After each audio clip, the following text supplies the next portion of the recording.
तो dear students, अभी तक मैंने आपको 2 नंबर की लॉन्ग नंबर की डिजिट बताई थी। वो वीडियो बच्चों को बहुत पसंद आई थी, वो ट्रिक बहुत पसंद आई थी, क्योंकि इसमें मैंने बहुत आसानी से उनको लॉन्ग नंबर की डिवीज़न को करना बहुत ही आसानी से सेकंडों में हल करना सिखा दिया था। अब मैं आपके सामने 3 नंबर की डिजिट की ट्रिक लेकर आई हूँ कि किस प्रकार से डिवीज़न को हम आसानी से लॉन्ग नंबर की डिजिट से आसानी से हल कर सकते हैं। तो आइए इस वीडियो में हम देखते हैं। तो प्यारे बच्चों, क्या होता है कि मैंने जैसे आपको पहले भी वीडियो में बता रखा है कि जो पहला वाला जो डिजिट होता है ना, जो भी आपकी जो भी फर्स्ट डिजिट है, चाहे वो 2 नंबर का हो, 4 नंबर का हो, कितने भी नंबर का, तो पहला वाला जो डिजिट दिख रहा है ना आपको, उसको हाइड कर लो, आप छुपा लो। ये तो है ही नहीं यहाँ पे 6, यहाँ पे है ही नहीं, बस यहाँ पे 10 है। यहाँ पे उस 6 को हटा के हम अगला स्टेप क्या करते हैं भाई, मल्टीप्लाई में ले जाके रख देते हैं हम उसको। कोई सा भी नंबर हो पहला वाला, उसको हमें हटा के साइड में मल्टीप्लाई में साइड में रख देना है। ठीक है, बस आगे वाला नंबर देखना है, चाहे वो कोई सा भी नंबर हो। अब आपने क्या करना है, 10 के टेबल में 37 आता है भाई, 10 के टेबल में 37 तो नहीं आता, 30 ज़रूर आता है। तो कितने टाइम्स आता है, 3 बार में आता है। 10 3 जा 30 है ना। 37 में से 30 को लेस करेंगे तो कितने आ जाएंगे, 7 आ जाएंगे ना। अब 10 के टेबल में 7 तो आता नहीं है, तो क्या उतारना पड़ेगा, ऊपर से हमें 1 उतारना पड़ेगा। ठीक है जी, जैसे ही नीचे 1 को उतारेंगे एरो से, जैसे मैंने आपको हमेशा बताया है, अगला स्टेप क्या होता है, 3 को 6 से, जो हमने मल्टीप्लाई में लिखा हुआ है ना, इससे मल्टीप्लाई कर दो। तो 3 6 जा कितना होता है, तो 3 6 जा होता है, 3 6 होता है हमारे पास 18 होता है, 18 होता है ना। अब मुझे पता है 71 में से 18 को मैं घटाऊँगी तो मेरे पास कितने आ जाएंगे, 18 गए तो ये आ गए मेरे पास 53 है ना, 53 आ जाएंगे। अब 10 के टेबल में 53 आता है, नहीं आता, तो क्या आता है 53 से छोटा, 50 आता है। कितनी टाइम्स आता है, 5 टाइम्स आता है जी। 3 5 जा 50। ठीक है जी, 53 में से 50 को लेस करेंगे तो कितना आ जाएगा, 3 आ जाएगा। अब हमने अगला स्टेप क्या करना है भाई, 10 के टेबल में 3 तो आता नहीं है, अगला स्टेप क्या करना है, 0 को नीचे उतारना है। जैसे ही मैं एरो से 0 को नीचे उतारूंगी, अगला स्टेप क्या होता है, एरो को जैसे ही उतारते हैं ना, जैसे ही एरो आ गया एरो उतारने के लिए, तो क्या करना होता है, जो लास्ट वाला जो डिजिट आया है ना हमारा, उसको इस वाले नंबर से क्या कर दो, मल्टीप्लाई कर दो, दोबारा से मल्टीप्लाई कर दो। तो 5 6 जा कितना होता है, 5 6 जा होता है हमारे पास 30, और 30 में से 30 जाएंगे तो क्या बचेंगे, 0 बचेंगे, यानी 35 ही बच्चों आपका राइट आंसर है। तो प्यारे बच्चों, क्या होता है कि छोटे नंबर्स के जो डिजिट होते हैं ना, उनको तो बच्चे बहुत आसानी के साथ हल कर लेते हैं, क्योंकि उनके टेबल्स उन्हें याद होते हैं। लेकिन जब बात आ जाती है बड़े नंबर्स की डिवीज़न की, कि बड़े नंबर से डिवीज़न करो, तो उसके लिए क्या होता है कि सॉल्व तो खैर ये भी हो जाते हैं, लेकिन क्या होता है कि इनमें थोड़ा सा टाइम ज़्यादा लगता है। फिर हमें क्या होता है, फिर हम उसमें मल्टीप्लाई कर करके इसको सॉल्व करते हैं, तो उसमें हमें बड़ी बड़ी लंबी मल्टीप्लाई ना करनी पड़े, उसको बहुत ही आसानी के साथ हल हो जाए, हमारी डिवीज़न भी और हमारा टाइम भी बच जाए। तो उसके लिए हमें क्या करना है, हमें ये ट्रिक अपनानी है। तो क्या करना है प्यारे बच्चों, जैसे आपको दिख रहा है 74 को डिवाइड करना है 4144 से। आपने क्या करना है, जो पहला वाला जो नंबर दिख रहा है ना आपको, 2 नंबर्स हैं है ना, 2 डिजिट है ना, तो जो पहला वाला नंबर राइट हैंड साइड पर जो भी दिख रहा है आपको, उसको आपको छुपा लेना है, यानी हाइड कर देना है, एकदम हटा देना है। 4 तो यहाँ पे है ही नहीं, बस क्या है यहाँ पे 7 है ना, तो ये छुपा हुआ वर्ड है ना, उसको हम मल्टीप्लाई में यहाँ पे लिख देंगे 4 को। इस वाले वर्ड को मत देखो, बस आपको इसको देखना है। अब भाई 7 का टेबल तो आता ही होगा ना, तो 7 के टेबल में 41 कितनी बार में आता है, क्योंकि हमें पता है कि 7 के टेबल में 41 तो आता नहीं है।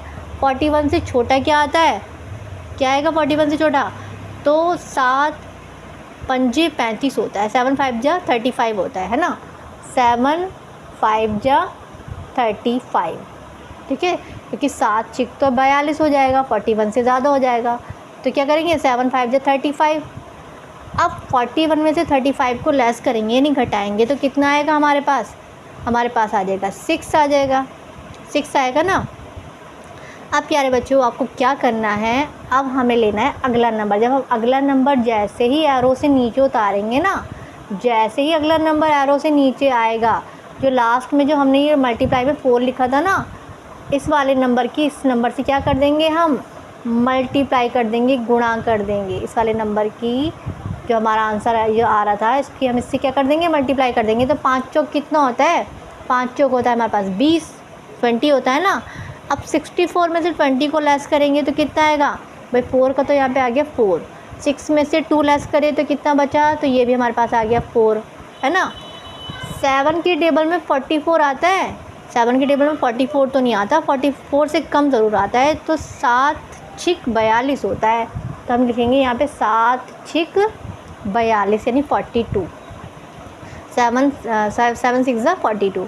अब 44 में से 42 जाएंगे तो कितने बचेंगे, 2 बचेंगे ना भाई, 2 आ गए। अब हमने क्या करना है, फिर एरो से अगला नंबर नीचे उतार लेना है। क्यों उतार लेना है, क्योंकि 2 तो हमारा छोटा था, 7 के टेबल में 2 आता नहीं, अगला नंबर जैसे ही हमने नीचे उतारा, अगला स्टेप क्या करना है, जैसे कोई नंबर नीचे आएगा ना, तो जो भी आपका लास्ट वाला डिजिट है उसको मल्टीप्लाई वाले 4 से आपको क्या कर देनी है, मल्टीप्लाई कर देनी है। क्या कर देनी है, मल्टीप्लाई कर देनी है। तो 7 4 जा कितना होता है, 4 उतारा था ना, सॉरी मैंने 4 लिखना भूल गई। तो 6 चौक कितना होता है, 6 चौक होता है हमारे पास 24, 24। अब हमें पता है 24 में से 24 जाएंगे तो क्या बचेंगे, 0 बचेंगे ना। तो प्यारे बच्चों ये जो आया ना, यही आपका राइट आंसर है। जैसे कि प्यारे बच्चों आपको दिखाई दे रहा है कि 24 को हमें 5 to 8 से डिवाइड करना है ना, या 5 to 8 को हमें 24 से डिवाइड करना है। तो क्या करना है कि जो आपको जो 2 नंबर के जो डिजिट दे रखे हैं ना, जो पहला वाला जो डिजिट आपके सामने है उसको आपको छुपा लेना है, हाइड कर लेना है। 4 को आपको छुपा लेना है, 4 यहाँ पे है ही नहीं, बस 2 है यहाँ पे, 4 नहीं दिख रहा है हमें। 4 को हमने ले आके क्या कर दिया, साइड में रख दिया। अब 2 के टेबल से तो कर लोगे ना, 2 का टेबल तो सभी को आता होगा। तो 2 के टेबल में 5 कितने टाइम्स आता है, तो 2 के टेबल में 5 आता है हमारा। 2 2 ज़ा 4, 5 नहीं आता, 4 तो आता है। 5 में से 4 को लेस करेंगे तो क्या बचेगा, 1 बचेगा ना। ठीक है जी, 2 के टेबल में 1 तो आता नहीं है, क्या उतार लेंगे ऊपर से, 2 उतार लेंगे। तो जैसे ही एरो से नीचे 2 उतारेंगे, जैसे ही हमने एरो लगा के 2 नीचे उतारा, अगला स्टेप ये करना है कि जो 2 लिखा हुआ है ना, और लास्ट में जो मैंने 4 को हटा के साइड में लिख दिया था, इसको इससे क्या कर देनी है, मल्टीप्लाई कर देनी है, यानी गुणा कर देनी है। तो 2 चौक कितना होता है, 2 चौक होता है प्यारे बच्चों हमारा 8। ठीक है जी। अब भाई 12 में से 8 गए तो कितने बचे, 12 में से 8 गएंगे जाएंगे तो हमारे पास बचेंगे 4। ठीक है।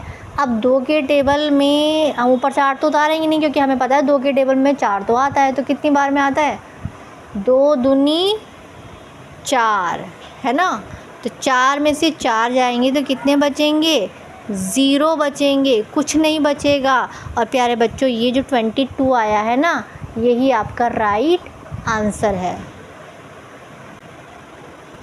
तो अगर आपको ट्रिक पसंद आई हो, और इस तरीके की ट्रिक हम आपके सामने लेकर आते रहते हैं बहुत ही आसान तरीके वाली, तो आप हमारे चैनल को केसर की कक्षा को लाइक शेयर सब्सक्राइब करना ना भूलें, क्योंकि इस तरीके की ट्रिक्स जो होती हैं, बहुत ही मुश्किल वाली ट्रिक्स जो होती हैं, हम आपके लिए कुछ ही सेकंडों में हल करके इसको दिखा देते हैं। मिलते हैं फिर से अपनी एक नई वीडियो के साथ, तब तक के लिए बाय बाय।